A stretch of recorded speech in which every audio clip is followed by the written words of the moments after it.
Swayam Prabha. Digital India. Educated India.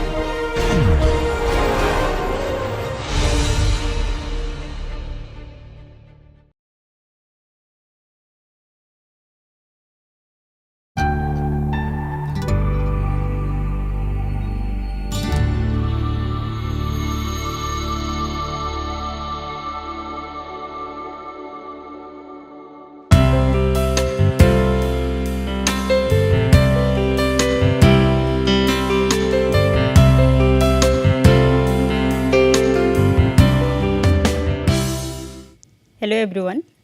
So, we are discussing the rebel preference method, and this is the last method that we need to discuss. This is the cost of illness approach, and sometimes we are saying this cost of illness approach is a part of the damage cost approach or loss of output approach.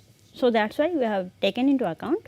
So, it can be sometimes synonymously used. So, and these are the outlines of this cost of illness approach. So, first of all we will be discussing what is the damage cost method, then we will be comparing between this defensive behavior method that we have already explained with the damage cost method, so that we can get to know what is the similarities and what are the differences between these two methods.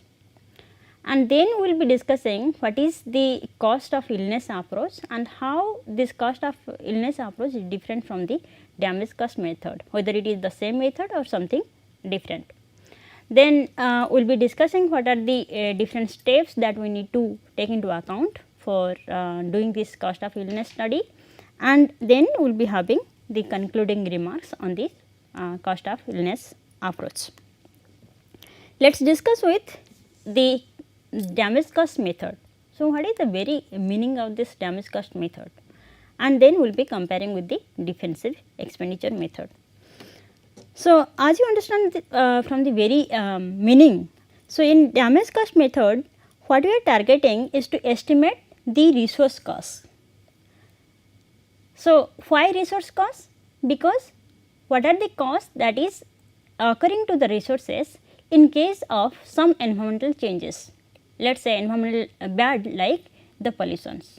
So, here in damage cost method what we are doing, we are estimating the direct resource cost as well as the indirect resource cost, and combinedly this is representing what is known as the damage cost.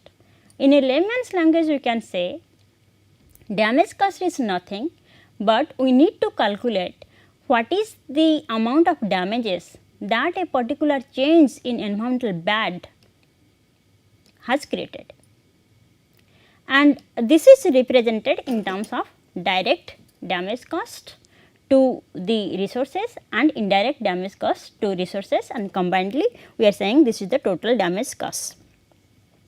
And again we need to understand what is direct damage cost and what are the components that we need to take into account in order to estimate the indirect damage cost. So, in direct damage cost we are if we are taking the case of let us say the pollutions, right, on any of the resources, let us say your health. So, in that case we can say that direct costs are the expenditure that the individuals are making, right, for treating their illness or to repair any of the property which is been affected by this environmental change, that is because of the pollutions, or and also if you are doing any kind of replacement in the property or in these resources because of these pollutions, so that the materials would be maintained, right. So, in direct cost what you are taking into account, expenditure to treat the illness or to repair the particular resource or replace the particular resource or maintain the damaged materials. And in case of indirect costs we are taking into account the opportunity cost. So, what is opportunity cost? The next best alternative that is foregone, right. So, we are taking into account the opportunity cost of reduced productivity or the amount of output we are foregoing because of the environmental pollutions. So, in this case let us explain that how these indirect costs are measured. We are saying that we are using the opportunity cost of reduced productivity. So, how it is so? So, when you are saying that because of the pollutions you are falling sick, right, and that is why your productivity is decreased. So, because of the pollutions you are losing or reducing the your productivity, right. So, that must be taken into account, which is known as the opportunity cost of reduced productivity. So, that means if the pollutions was not observed, then your productivity could be added, right. You are not going to lose any kind of productivity. So, this is the opportunity cost of reduced productivity, right. Or you can say the output foregone because of environmental pollutions. So, if you are not actually sick, if you are well, then obviously your output, the household production output could have been increased. Because you are not well, that is why you are not in a position to increase the do any kind of work and increase the output of the household. So, that is expressed in terms of output foregone because of the increased pollutions in the environment. And as you understand that this damage cost method takes into account both the direct cost, that is in terms of the medical expenditure or repair, and indirect cost. So, this method uses the reduction in the real resource costs, right, to measure the benefits of reduced pollutions. So, after understanding this damage cost, now let us analyze how this damage cost is different or is similar with the defensive expenditure method that we have already explained. So, if you are talking about the defensive expenditure method or defensive behavior method we are saying, so what is the target? So, it analyzes how human behavior is responding if there is any change occurred in the environment. And the second, what would be the impact of this behavior on the outcome that we are experiencing. So, in our defensive expenditure examples, right, what we have taken into account the pollution as well as the noise pollution or air pollutions as well as the number of sick days, right. So, here in defensive expenditure we are analyzing how behavior responds to changes, that when pollution changes in the environment, when pollution increases, then how human behavior is changed, whether you are not exposing your children to the outdoor or you are making some expenditures like fitting some sound system, so that or insulating your house, so that the noise, outside noise cannot be entered into your house. So, here when the environmental changes happens, your behavior also changes. So, this is what we are analyzing, how the human behavior is responding to the change in environment and what is the impact of this behavior on the outcome experience, that is obviously you need to increase your utility. And in this context, the damage cost, it implicitly assumes that there is no behavioral response to environmental changes. So, that means here the same situation happens, that means your household and you observe that the pollution has been increased, right. So, when the pollution has been increased and you got to know and you change your behavior either in terms of taking some aborting or some expenditures, or you are actually changing your very behavior by changing the lifestyle or changing the time itself, right, the way you are making use of time, then it is a case of aborting expenditure method, right. But when you know that certain environmental changes have already been done, has already occurred and the pollution has increased, but still this is not reflected in terms of your behavioral patterns. That means you are not actually responding to the environmental changes, right. So, in that case this is known as the damage cost method.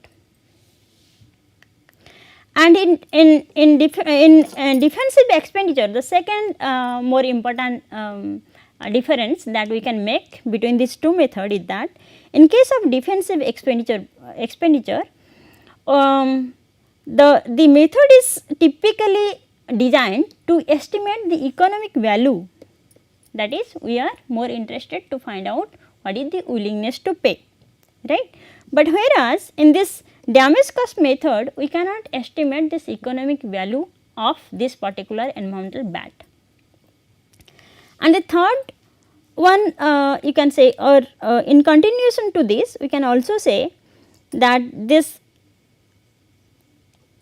damage costs are actually less than the willingness to pay, and they are easier to estimate, and it can also be understood by anyone, even a layman can understand this damage cost estimations, that when the pollution increases or any of the environmental changes occurred, how it is impacting the health, or how it is impacting the resources, and what is the cost to it. So, in contrast to these differences, there are some similarities that we can also bring out between this defensive expenditure method and this damage cost method. So, what are those similarities?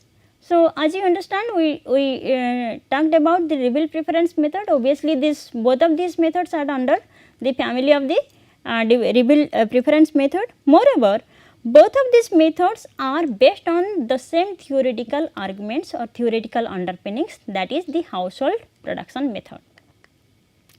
And both of these methods, they are used to value the materials as well as the health. And in most of the cases in both the methods, we are finding the examples that these methods are applicable or generally applied to the health valuation case.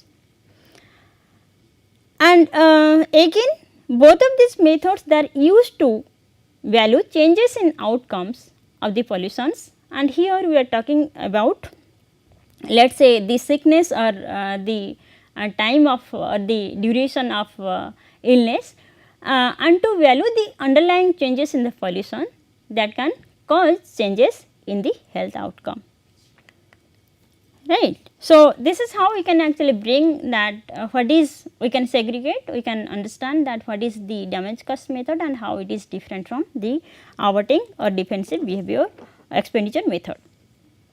So, now let us understand what are the applications of the damage cost method.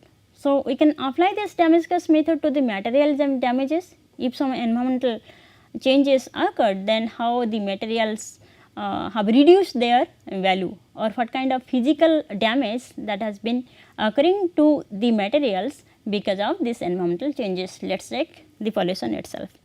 We can also apply this damage cost method for other endpoint damages. So, it may be some other materials, and we can also apply this damage cost method in the health valuation because of the change in pollutions. So, now let us understand what is the cost of illness approach, that is what we are targeting to analyze, and whether this cost of illness method is something different from the damage cost method or are the same. So, when we are saying damage cost method, we are talking about the cost that is in terms of the resources, that is again we are taking into account direct as well as indirect costs.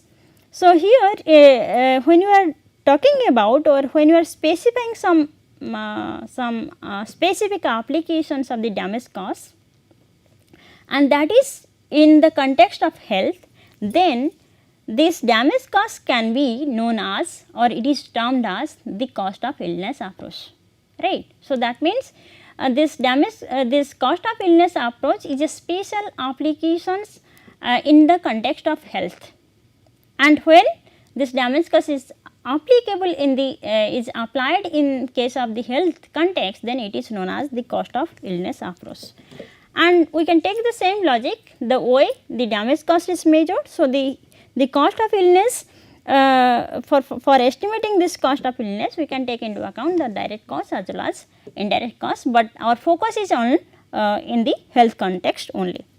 So, take into account the health context, that when pollution increases, how it is impacting the health and what kind of costs we are incurring in terms of health expenditure or something that is related to health because of the increase in pollution. So, in case of this direct costs, because of the change in the increase in the pollutions, we can say direct cost can be estimated, take into account the value of the resources used to diagnose. You are consulting a doctor, so fees that you are actually paying for consulting a doctor, and even the treatment costs or the other medical expenditures, just like your outdoor expenditures, indoor expenditure, the pharmaceutical expenditures, or sometimes we are taking into account some educating that how to avoid this kind of a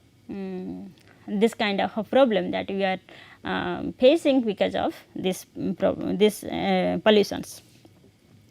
And we can also take into account the indirect costs, right. So, obviously, this is the value of no output produced or reduced number of output produced because of you are falling sick, that is the morbidity, or you face your death, right. So, that is a kind of premature mortality, and because of which you are losing output produced. So, in a nutshell, you can say this for estimating the indirect cost, what we need to take into account is the foregone earnings, that means the earnings that you are not getting, right, because either of your morbidity or mortality. So, in this context we can actually discuss about what are different methods or approaches for measuring the cost, because we are saying this cost of illness can be of these direct costs, we need to take into account indirect costs also. So, for measuring this cost, we can apply two approaches. This approach of measurement is based on different measurements of the occurrence of a particular disease or the condition that you are in. So, based on these we can either apply the prevalence based cost or incident based cost. So, cost can be measured in terms of these two situations. So, what are these two situations? When we are talking about the prevalent cost, we need to take into account the prevalent populations. Who are these prevalent populations? So, they are consisted of all the persons, right, who have a conditions or a particular problem, let us say the illness of asthma at a particular given time, right. So, when you are saying it is 2017 and the number of persons who are suffering from asthma is let us say 200 in a particular locality. So, this is what we are saying the prevalent population, these 200 populations number of persons are the prevalent populations. And the second cost is your incident cost, that is explained in terms of take into account the incident population. So, what is incident population? They are consisted of the new cases just discovered or registered cases just now in that particular year. So, new cases diagnosed or registered during that given time. So, accordingly the prevalence cost or the prevalence based cost can be the annual cost associated with the case of the level of the conditions of persons during a year. So, this is what these costs are expressed in terms of the annual costs. Whereas, when we are talking about the incidence based costs, then there we are saying that the new cases registered, right. So, that is why for having an idea on the costs on the incidence, we need to take into account the costs related to the lifetime, starting from the diagnosis that this particular disease a person is suffering till the recovery or till the death. So, for example, you can say that if you are following this prevalence approach, and here our example is we are measuring the cause of this illness asthma, then what we are doing, we are focusing on all the persons alive at the beginning of this particular year, those who are diagnosed with asthma.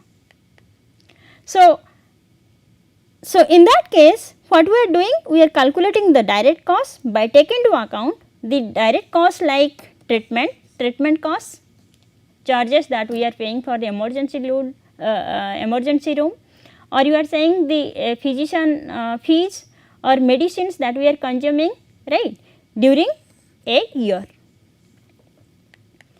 But likewise we can find out the indirect costs by taking into account the morbidity costs in terms of loss of wages or foregone household productions during that year, as well as we need to take into account the mortality costs.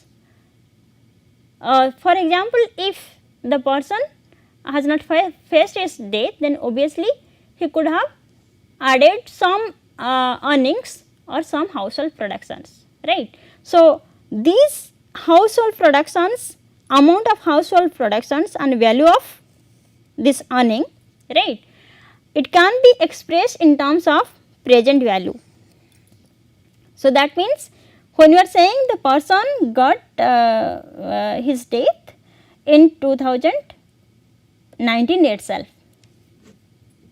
but he has a life expectancy till let us say 2060, right, and this life expectancy you can find out from the relevant medical literature that what is the life expectancy of a person right now.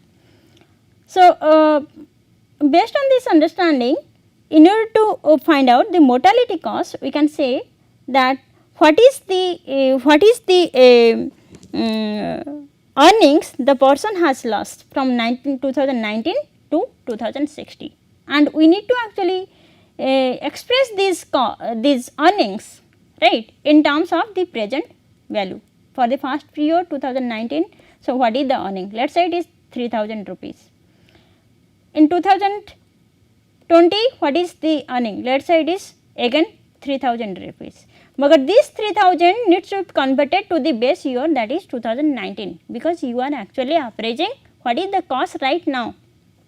So, we need to take care of this discounting, or you can take into account this present value considerations. And likewise we need to take into account the household production or the amount of output he if suppose say he is alive, he can produce this much of output and the value of this output would be this much, that you can also take into account in indirect costs. So, likewise in the second approach, that is incident approach, here we are not measuring these costs in terms of annual or per year, rather we are measuring these costs for lifetime, right.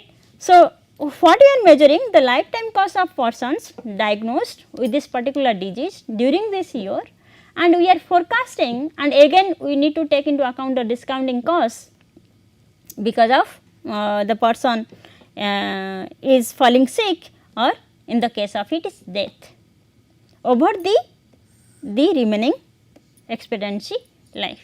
So, what we are doing, that either we can take the first approach or this second approach in order to find out, in order to estimate the total cost, that is your damage cost, right. But here this is your cost of illness.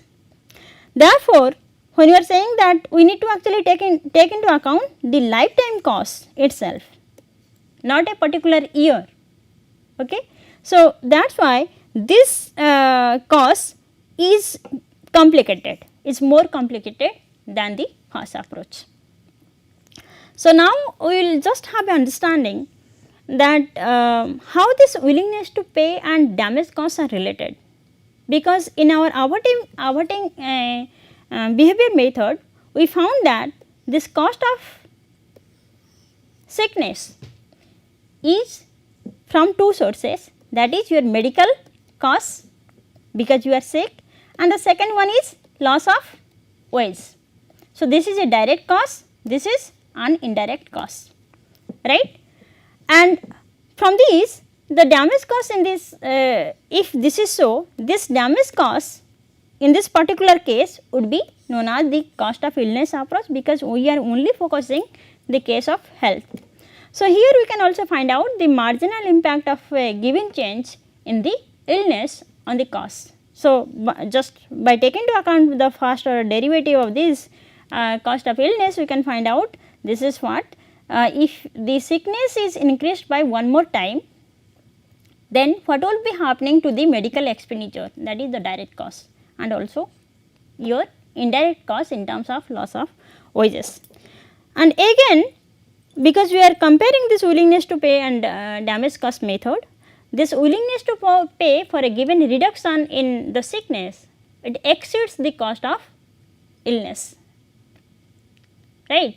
And why it is so, why we are making this statement that willingness to pay for reducing this illness is actually greater than the cost of illness, because we have not taken in this calculation of cost of illness, we are not taken into account the utility value of health for just like pain or suffering. For in case of calculating this cost of illness, what we have taken into account? Just we have taken into account some direct costs and some indirect costs, like your medical expenditure under the direct cost category, right. And in indirect costs, we have taken into account the loss of wages or loss of earnings or loss of output. But in this utility functions that we have already discussed in your awarding behavior expenditure, we have not taken into account that how, because of this illness, how the person will not be happy because of the pain from this particular disease, or how he is suffering. What is the value of this pain, how he is valuing to avoid, or is he doing something, or what is the cause of this pain and what is the cause of this suffering. So, this is not actually reflected in the utility function of the individual, but it should have been. So, that is why this willingness to pay for a given reduction in illness, it exceeds the cost of illness itself. So, based on this understanding, if one has to conduct a cost of illness study, we need to actually take into account this particular valuation problem that determine the appropriate specificity of conditions, that which conditions you are trying to value, whether it is pollution with health and which kind of health, whether it is related to the skin cancer and the pollution, or you are saying it is asthma and the pollutions. So, we need to actually specify the conditions to be valued. Then we need to define the linkages, that what is the linkages or what is the correlations between these environmental conditions and the kind of diseases that we are facing. Then prevalence of incidents, prevalence approach or incidence approach, which kind of approach you are taking into account. The second step would be estimating the direct costs. So, we know what are the direct and indirect costs, we need to take into account. So, after that what we need to do, we need to take into account the adjustment by taking into account the common base year. We need to adjust for changes in prices, take into account the deflation or inflation or wages even. We need to discount the present value, because maybe in the future after second year, fourth year, third year, whatever, you will be getting some utility in terms of cost, and also the adjustment for changes in the prevalence or incidence over the time that we have discussed in these approaches. Moreover, in this context we need to look into that what are the different limitations or challenges that we are facing in this method. So, firstly we can say that we are facing some limitations, there are obstacles in terms of the methodological challenges. So, what are the methodological challenges? Again, under this methodological challenges, we need to take into account that most data on the direct cost report charges rather than the cost. So, when you are saying that under direct cost, the person is sick and he has to pay the medical fees, they are the charges, not the cost. And the second one is this direct costs also include the fixed overhead like the insurance administrations rather than the only variable costs, right. And why you are saying this is a problem, because fixed costs, fixed over costs are likely to be fixed for the kind of illness you are having. And moreover, the method of the indirect cost measurement that is drawn from, that is largely based on the foregone household productions, it has limitations because they cannot satisfactorily measure the indirect costs. Just like for children, can you assign any wages for their value, so that you can value that this is the time they are not exposed to the outdoor pollutions and they are kept indoor. So, can we actually value that? So, it is not possible. So, that means we cannot have satisfactory method of measurement in order to deal this indirect cost for children, either for children, old age or retired persons.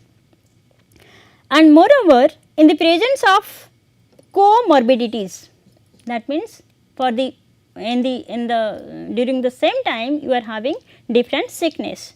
So, this particular technique for allocating or apportioning costs are very arbitrary.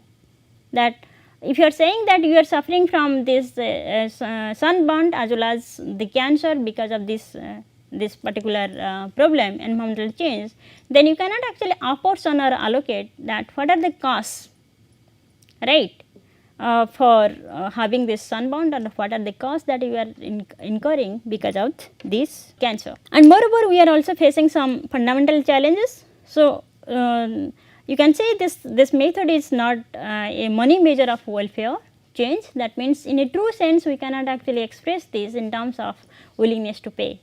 So, if you are relating this willingness to pay with this cost of illness approach, then we are actually finding a picture of lower bound or lower limit on the willingness to pay. So, that is all about the cost of illness approach, and these are the suggested readings that you must go through. So, this is chapter 11 of this same book, the primary on the non-market valuations. And for the beginners, you can start with the intermediate environmental economics book by Cold Start. Thank you very much.